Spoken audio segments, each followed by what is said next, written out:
Welcome to Blizzard Fire. We hope this video helps fire up your solution. In this video, I will explain how to make stock wheels chrome.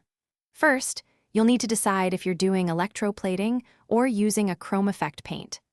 Electroplating offers a durable, mirror-like finish, while paint is a more accessible option for DIY enthusiasts.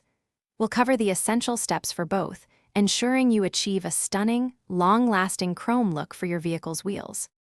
Proper preparation is crucial for a flawless chrome finish. Begin by thoroughly cleaning your wheels with a strong degreaser and a stiff brush, ensuring no contaminants remain.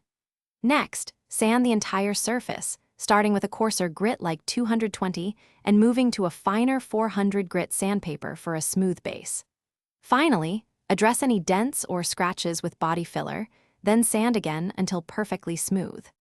Once your wheels are prepped, it's time for the chrome application. If painting, first apply an etching primer to ensure the chrome paint adheres well. For electroplating, the wheels will undergo a series of chemical baths. When using spray paint, apply several thin, even coats, allowing each to dry completely before the next. This layering technique prevents drips and ensures a uniform, reflective finish. To protect your newly chromed wheels, apply a durable clear coat.